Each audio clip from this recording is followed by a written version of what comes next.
Hello, I'm Andy Burke and this is the Scottish Football Podcast. All the news, views and analysis you need on Tuesday the 9th of December, and we're reflecting back on a big weekend in Scotland's lower leagues. The Championship title race remains deadlocked as both St Johnstone and Partick Thistle drop points again at the weekend, and it's dark times in Dingwall as Ross County remain rooted to the bottom of the table while Airdrie stage a miraculous recovery. In League One, Inverness are still on top. Are the Highland side set to push on for the title? Hamilton are in turmoil off the pitch but still seem to be competitive on it. Kelty Hearts prop up the table. Can the Fifers find a way to win? And in League 2 are East Kilbride edging ahead of Spartans in a gripping title race. And should the clubs at the wrong end of the table start to worry as Edinburgh City close in? We'll guide you through everything you need to know from beyond the Premiership in the next 20 minutes or so.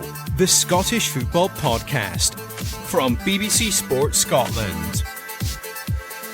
Great to have your company this morning. Also joined by Craig Telfer, presenter from A View from the Terrace, and Ryan Flynn, the Arbroath midfielder. Firstly, lads, your reaction to the Scotland draw for the World Cup, Craig. Much excitement on Friday night. What was your feelings on it? Obviously delighted that Scotland are in the hat for it, and delighted with the draw. It's just you wait 28 years to go to a World Cup and you're playing two of the teams that you took on last time you were there. So, but it's a tough draw, and I think that the way it's structured as well is pretty good, that we're starting off by playing the quote-unquote the easiest team first in Haiti, and I think that if we beat them, that sets us up very nicely to perhaps, all you need to do is finish in third place. If you do well enough, you can progress. So, pleased with it, and I'm very, very excited. Can't wait.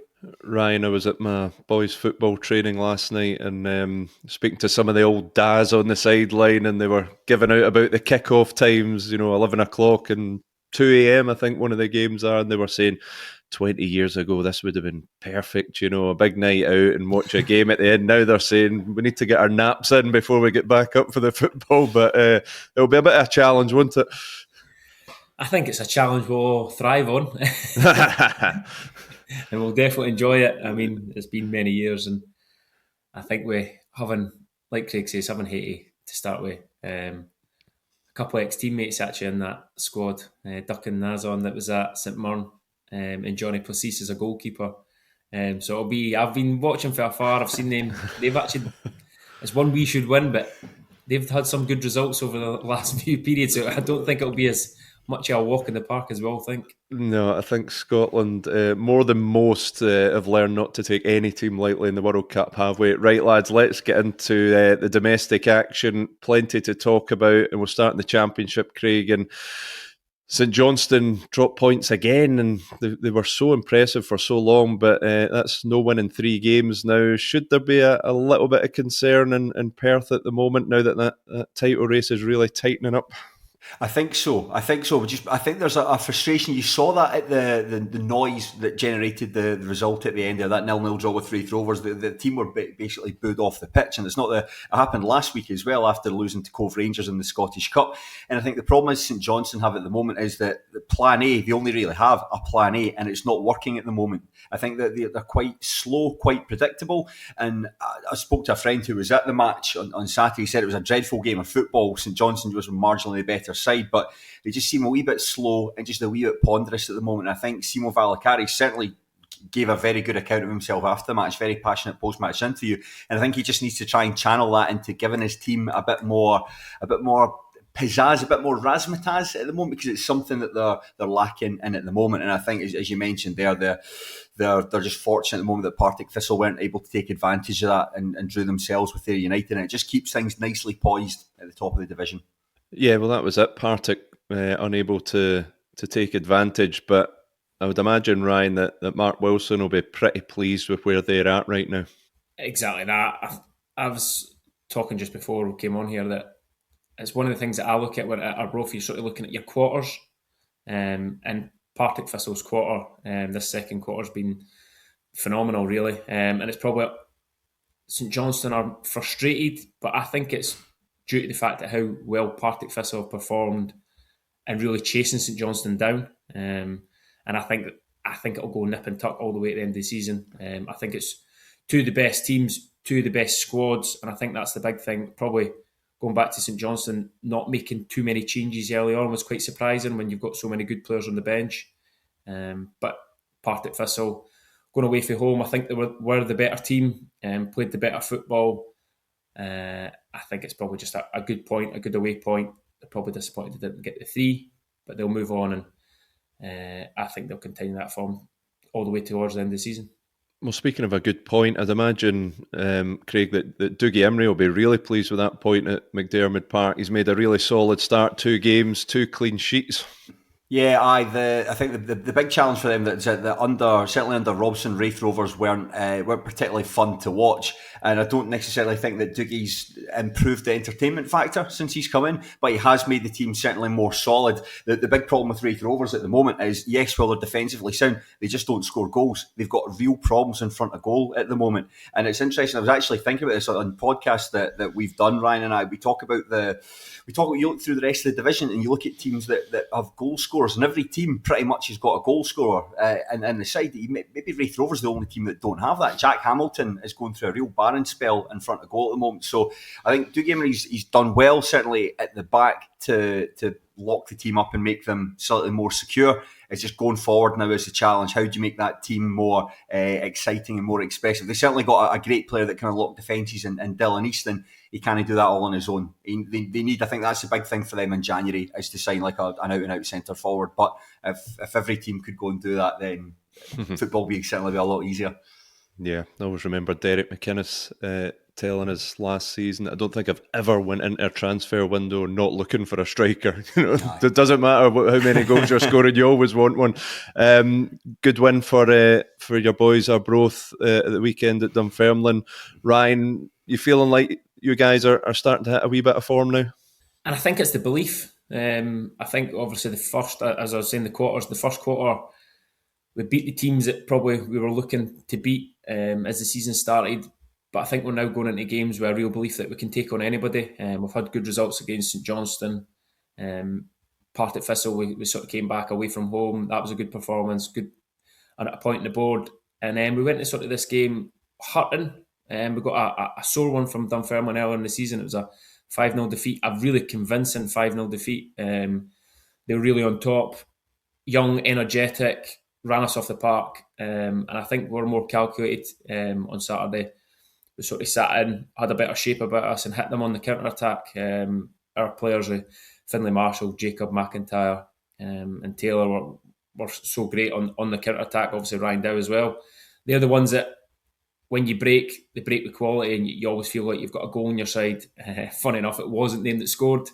Ended up coming from a second phase of one set piece and then a corner kick later on. But I don't think anyone could argue that we were well deserving of the 3 points on the day. Well, Craig, our producer Stevie sends me a wee guide before every podcast for talking points, and I'm pretty sure he just copy and paste this one every week this season, and that is what is going on at Ross County.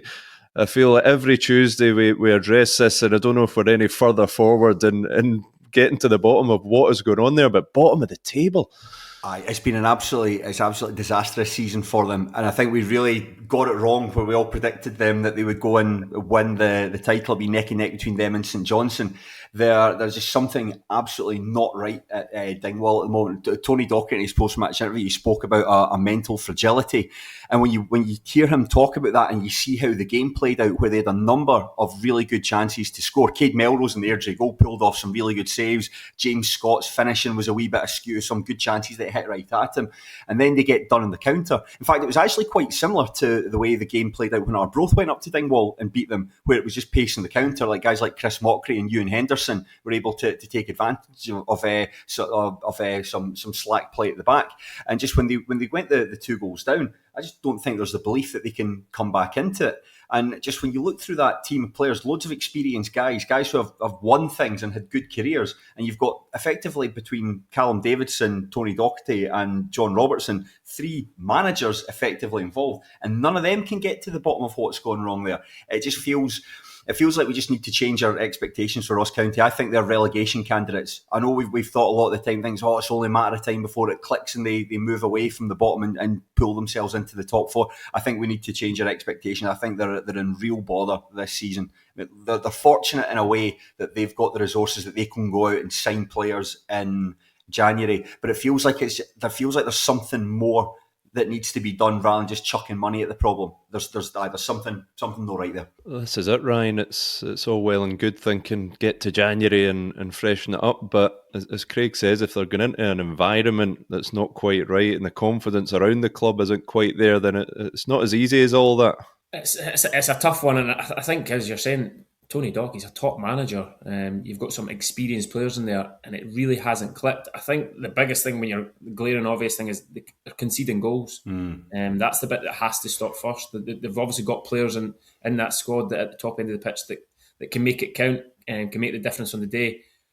Probably on the reverse of that, you've got Mockery, who I thought for both goals showed that calm composure to tee up first-time finishes. Obviously, Henderson takes a touch initially, but he tees up first-time finishes for Gavin Gallagher to slot it home.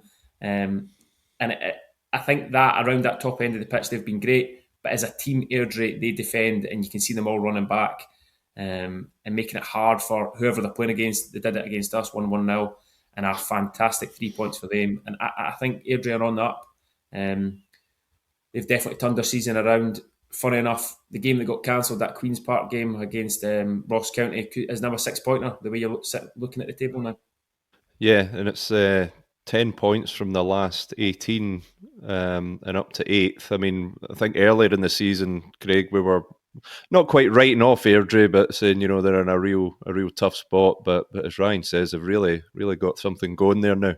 I think, again, I'm going to repeat the point that I made. I think it was earlier in the season we talked about the other teams and we said that the Airdrie don't have a reliable goal scorer. I think we can maybe say we got that wrong, because Ewan Henderson seems like a reliable goal scorer.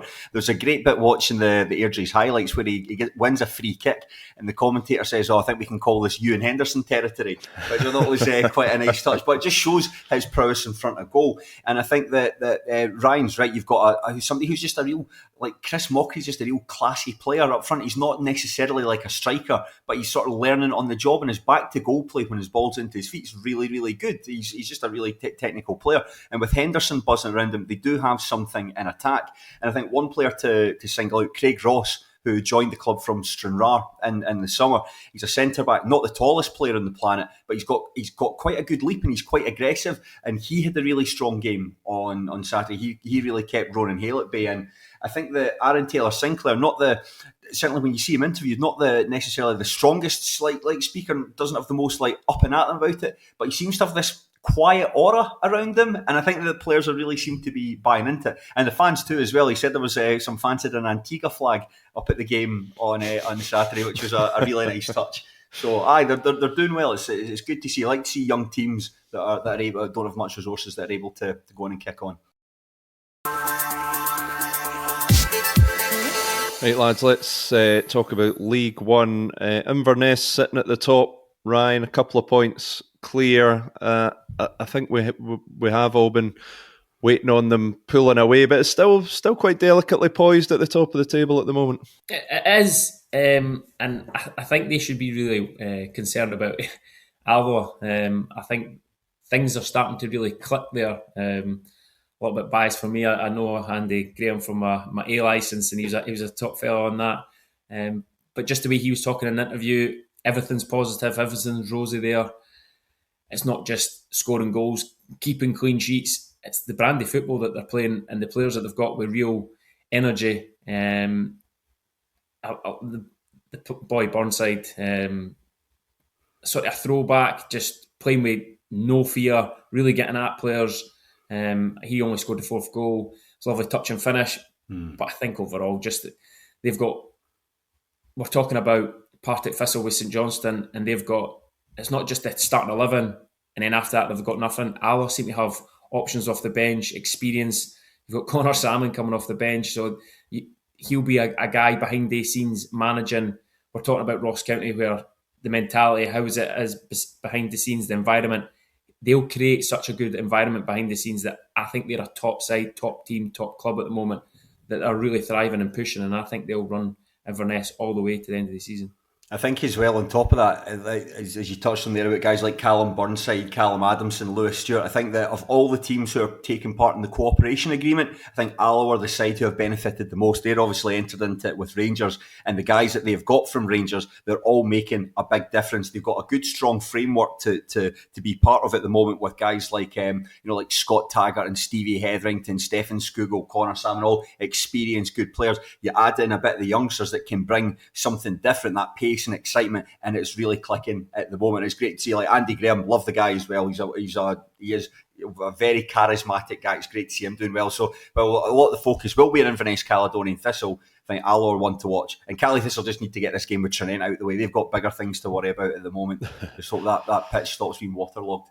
And Stenhousemuir, Craig, the couple of drop points in the weekend, but they're still right there, 3 points off the top, just a point behind Alloa as well. So I was there at the weekend. It's not often you take on Hamilton Academical and think, oh man, that was actually 2 points drop. I thought Stenhousemuir were the better side for long periods of this game. Had some really good chances. They had two really good opportunities at the end, one that was saved by the goalkeeper's legs, and a header that ended up was cleared off the line, and that was without guys like Dale Carrick and Ross Taylor, who were injured and suspended respectively.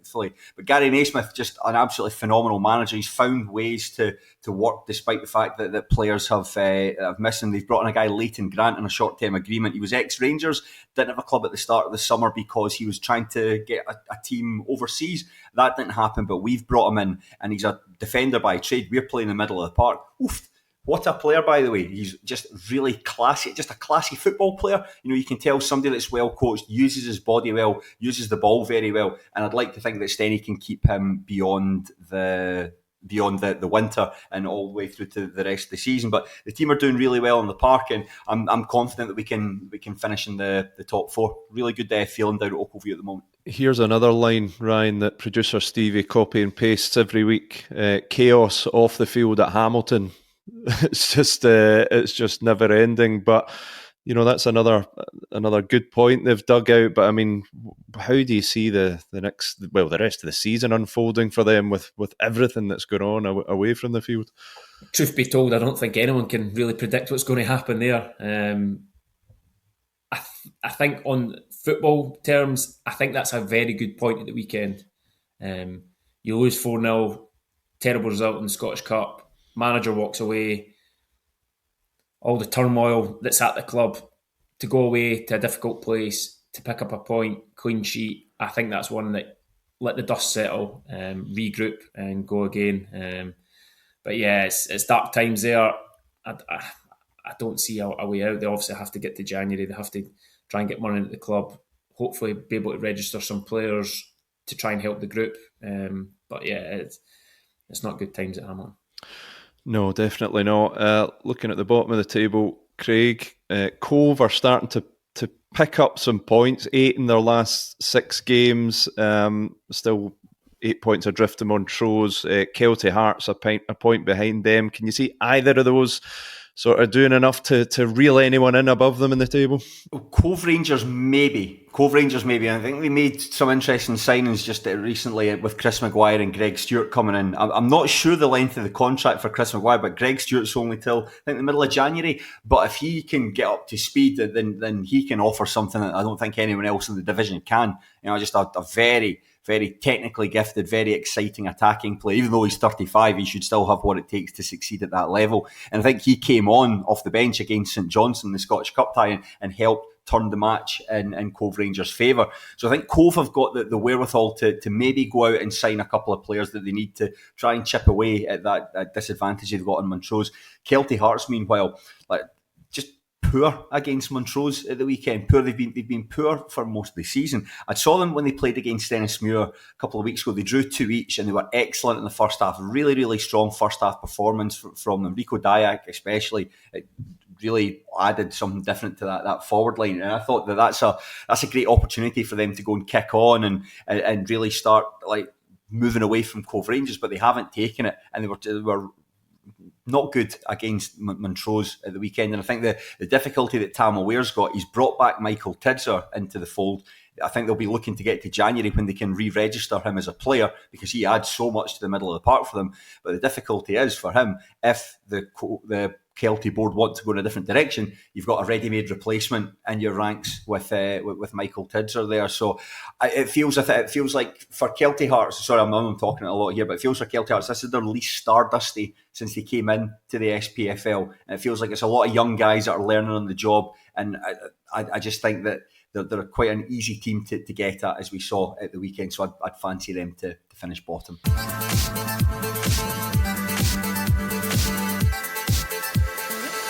Right, boys, let's talk about League Two. And Ryan, this is shaping up to be a great title race, isn't it? East Kilbride just a point ahead of Spartans, and it's going to be really interesting to see how these two go neck and neck for the rest of the season. Exactly. I thought Spartans are the ones that have dropped off, and East Kilbride have just kept going. They're the ones that are really taking the baton and running with it now. It's whether Spartans or even Clyde maybe can pick up more points and put more form together to challenge them.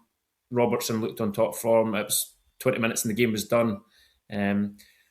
So surprising after Forfar's recent form. Two fantastic results. And then East Kilbride go up there and just wipe the floor with them. Another 3 points on the board, and they are going to be the team to catch. I thought, really, over the season, I thought maybe Spartans, because I thought they were slightly different.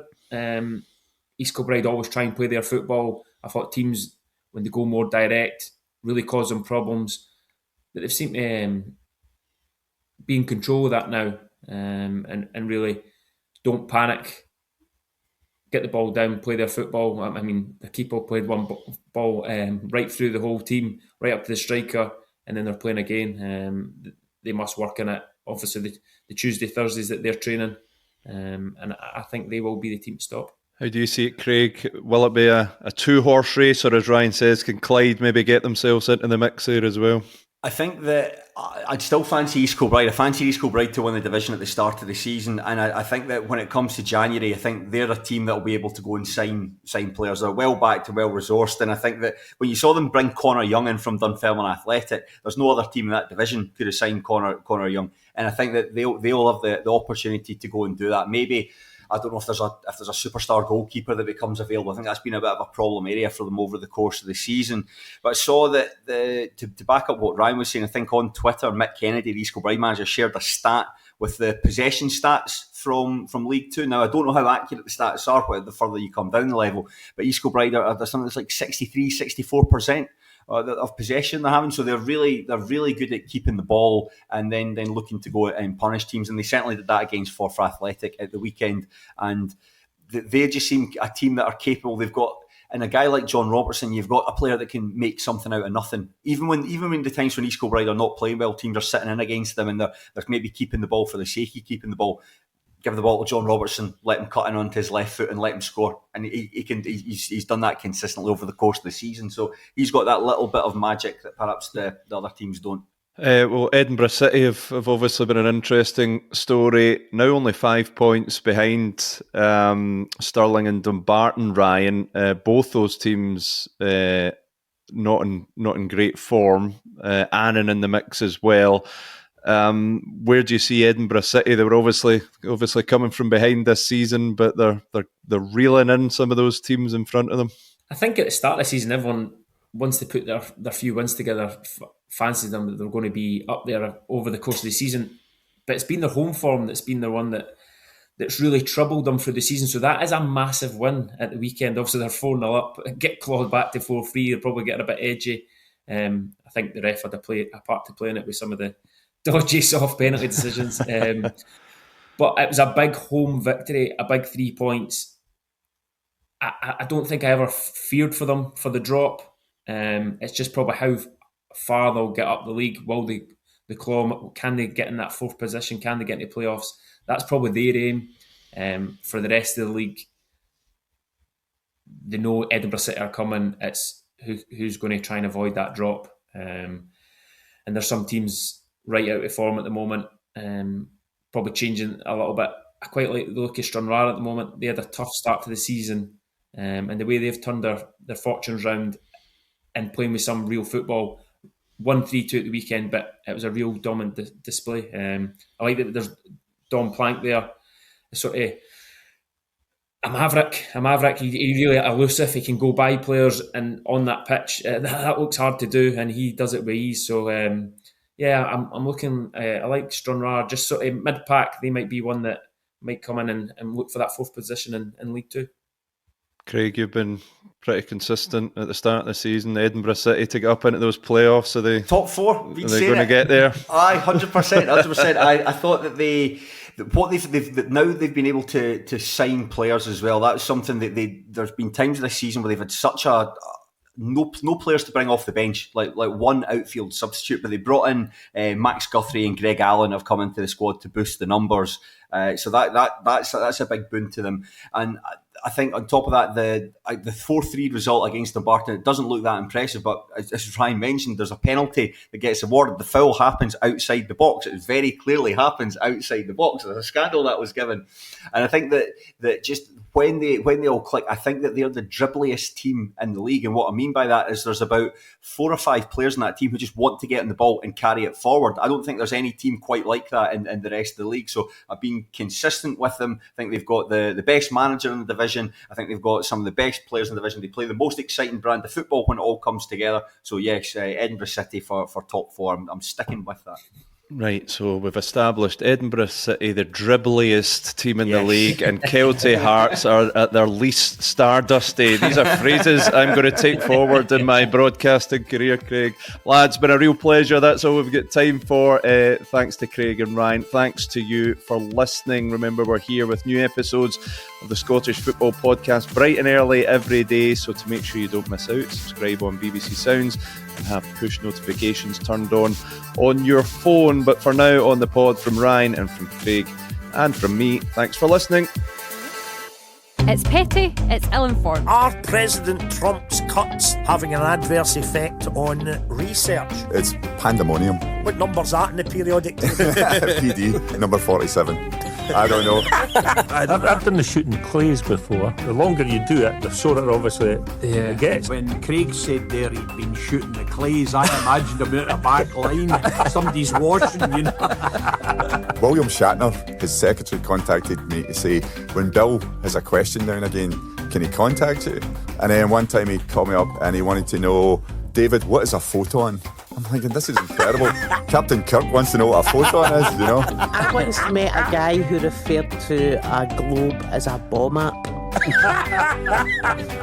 ball map. Look at the ball map. What we normally do is spin the ball map and we see where we go on holiday. The Off the Ball podcast, available every Monday on BBC Sounds.